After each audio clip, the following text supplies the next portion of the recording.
tukawa tunatoa vyeti vya shukurani pamoja na tuzo kwa baadhi ya wadau ambao walishiriki kwa kiwango kikubwa kufanikisha Maridhiano Day kitaifa iliyofanyika katika mkoa wetu wa Mwanza mwezi wa 3 mwaka huu.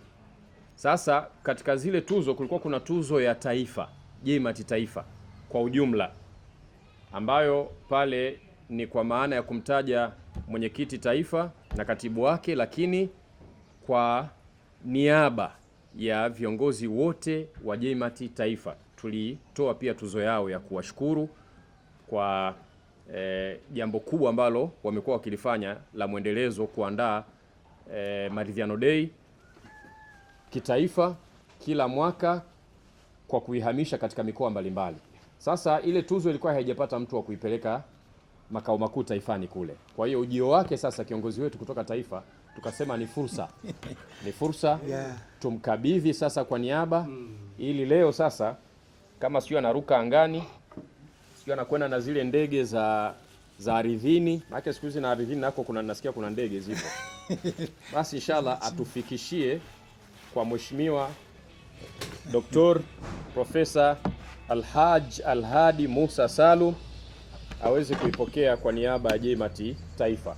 Kwa hiyo wakati huu nitakuwa naikabidhi tuzo hii, na wakati huo nitakuwa naakhirisha rasmi kikao chetu cha leo. Mheshimiwa Mkurugenzi, nikukabidhi tuzo. Asante. Na nilikuona wewe wakati ukikabidhi tuzo kwa Mheshimiwa Dorothy Gwajima ukamuomba kwamba uisome ilivyoandikwa. Kwa hiyo na mimi naomba leo niisome ilivyoandikwa. Asante. Tuzo hii imeandikwa tuzo ya shukurani, juu ina nembo ya Jumuiya ya Maridhiano na Amani Tanzania, kwa kifupi JMAT.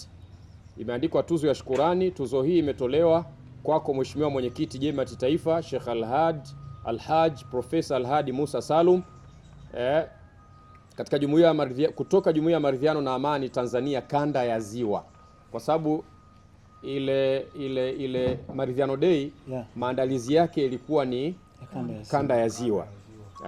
Kwa hiyo ni kwa niaba ya viongozi wote wa JMAT taifa. Kwa hiyo hii ndio tuzo yetu, tunaomba utufikishie kwa kiongozi wetu. Hata makofi. Mheshimiwa Mwenyekiti, Katibu pamoja na viongozi wote mlioko hapa, kwa niaba ya Profesa Sheikh Alhadi Musa Salum, mwenyekiti wa JMAT taifa, nimepokea tuzo hii kwa moyo wa shukrani. Na kwa niaba pia Katibu Mkuu Dr. Gabriel Maasa pia nimeipokea kwa moyo wa shukrani, na nitaifikisha kama ilivyo. Sawa. Nitaifikisha kama ilivyo. Yaani ni nzuri na imependeza, na hii ni challenge pia kwa wengine. Waone kwamba viongozi wanapaswa kupewa tuzo. Na ipo siku pia hata nyie mtapewa tuzo kutoka idara ya usimamizi, wajibikaji na mahusiano.